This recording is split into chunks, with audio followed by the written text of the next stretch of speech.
government went to the law merchant law forum for the answer. And so it was adopted that instead of gold for money, that the citizens would be able to use what the merchants considered good as gold. And that is bills of exchange and notes, or what has been called negotiable instruments. The law merchant has successfully used bills and notes for centuries with complete success. And so their way of accounting and trade and commerce was adopted for use by the citizens of the U.S. So the U.S. took up the use of bills of exchange of notes under the old Negotiable Instruments Act out of the 1800s. This eventually evolved into what we call the Uniform Commercial Code, that is presently the rules and regulations to carry on commerce using bills and notes instead of gold and silver. Of course, with the new form of money, there had to come a new form of accounting. So we had the introduction of double entry booking. Double entry booking, bookkeeping, that's what it was. Of course, with the new form of money, there had to come a new form of accounting. So we have the introduction of double entry bookkeeping. Double entry bookkeeping has to do with the balancing of credits and debits to reach equity, or what we would call a zero balance. Zero balance is paramount in double entry bookkeeping, and it has become a stumbling block for many who now understand that this system is the system of accounting that we are operating under. In other words, if it can be determined by the double entry bookkeeping that there is equity and fairness, then everyone is happy and we go along our way. If the bookkeeping indicates that there is inequity, then we have to stop and make the adjustments to restore fairness. This change in law form and type of money to be used for public commerce happened during the 1933 period of time. 1933 is when the Federal Reserve Act became the law based on the introduction of it in 1933. And then, since it was not successfully objected to in 20 years, it became accepted under the international law of prescription. So with the Federal Reserve Act, we had a change in government and a change in commerce. Here is where we get into some interesting concepts and uses. One of the most interesting things that occurred was the establishment of a prepaid system. It happened like this. It is true that a debt must be paid in order to have justice. But that is not to say that the debt cannot be prepaid. An anticipated debt can be either paid before there is debt incurred, or it can be dealt with after the fact. What was anticipated by the events around 1933 was that the remedy for the citizens in regards to public debt was that all public debt was prepaid. The problem was that the government never went to the citizens and explained this, but rather kept it hidden from the people in the controlled government environment.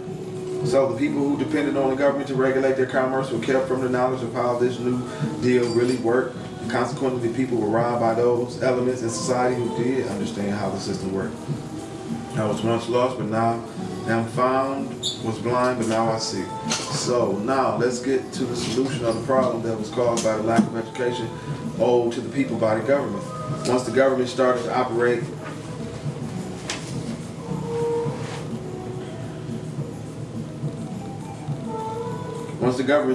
to operate its fictions, there were certain new considerations which had to be launched. The first essential steps that had to be taken had to do with bonds and sureties. In the Admiralty, everything works on insurance. Insurance can be looked at as if it were a future indemnity against injury. In a perfect world, we could carry on commerce without insurance, but since we mere mortals sometimes act imperfectly, then we have to give assurance to those around us that we will not harm them with what we are doing. The assurance or insurance that we are going to give could be in the form of a bond. A bond is a future indemnity against injury. And along with that bond, we would have to provide a way to collect against the bond or insurance in the form of a surety. So the people of the United States have basically morphed or transformed into an association for the mutual benefit of all concerned, and that one member of the association cannot require another member of the association to perform in payment of public or association debt. In other words, I forgive association members their debts as they forgive me my debts, and hence consideration is in the form of forgiveness of debt one to another. Sort of sounds like the Lord's Prayer. This forgiveness of debt to the other results in taxable events, and that the forgiveness is not giveness. When we do something before it is required, they can only presume or prepay. When we do something before it is required, that can only presume a prepay. So when we forgive, the give part of the equation was obviously contemplated prior to the give, and hence the remedy was created before the requirement to actually produce the remedy. So the question lies, who provided the remedy before the time that it was actually required? And when we find that entity who did that, what do we owe to that creator? In theology, we call it tithe. And in commerce, we call it tax. Please note that in theology, we pay tithe to the creator in substance, and in the public commerce, we pay tax by bookkeeping entry. On time. That is because the creator has increased us in the earth with substance, but in commerce, our increase is all on paper. So we pay in kind to creator, we tithe our substance, and to the public, we tax in paper. Let's go back to the 1933 era and take a look at what had gone on to set up this system of forgiveness of debt. Of key importance is to understand the difference between the shadow and the thing which produced the shadow. Our planet received light, the thing that gives life to everything upon the earth, from a sun many miles away from us. We don't see the light until it strikes a thing which it cannot pass through. As an example, when the light strikes upon our body, there it stops or is reflected off into another direction. But if you look in a direct line away from the sun, you will detect the absence of light, which is what we call a shadow. The shadow is the proof that there is something between the shadow and the source of light, the sun. So, in a logical way, the shadow is the proof of the substance, and without the reality of substance, no shadow could exist. Since the 1933 era, we have been dealing with a shadow government. It is the absence of light that we deal with when we are working with the fictional shadow government. That being the case, we know that when dealing with the fiction that we are not dealing with substance, but the absence of substance. So if we introduce substance to the fiction, there's going to be a problem. In the fiction world, when it was determined to go to double entry bookkeeping and money of account rather than money of exchange, substance, there had to be a bond and surety put up to protect the creditors of the bankruptcy. The bond that was put up was an umbrella bond or superdose bond that was created. That bond was the guarantee or insurance policy that a citizen would not have to pay with substance for a public debt. The guarantee is best embodied in House Joint Resolution 192 of June 5th, 1933, and elsewhere codified. House Joint Resolution 192 was the indemnity provided for any future liability. Since it was the guarantee that a debt could not be collected in substance, it became the payment in fact. Now that there is the evidence of the bond, the umbrella insurance policy, one would naturally go and attempt to find what the surety for that bond would be. What is the guarantee for that? House Joint Resolution 192. The surety for the bond cannot be found in the shadow or the fiction. It must be found in the substance that creates the shadow. The surety must be the people, and in particular the product of the people created by their labor.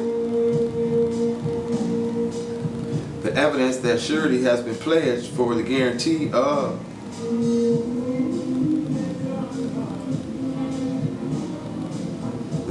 the surety has been pledged for the guarantee of is the birth certificate.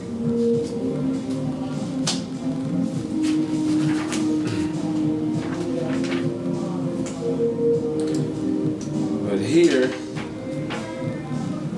we have a certain duality in that the people are simply insuring themselves in the public by putting up their labor as the guarantee that their bookkeeping is correct. And since it truly is the people who are the creditors or the funders of all the public business and production, all substance that is produced in the public has to be returned out of the shadow fiction public to the people who are the original creditors of the public manufacturers. So the money we are using in the public is money of account, which is simply a prior agreement of all the participants in the association we call America that we will abide by the Lord's Prayer. Remember, the disciples asked Jesus how to pray, and so he did teach them. Of great interest is one phrase in the Lord's Prayer where he said, "Forgive us this day our debts as we forgive others their debts." Does that not demonstrate that the debt in question was previously anticipated and a remedy created before the act of the debt? So, commercially, it might read something like, apply HJR 192 this day as we apply it to others. It would seem to be the same process indeed. Application to accepted for value. So how do we make sense?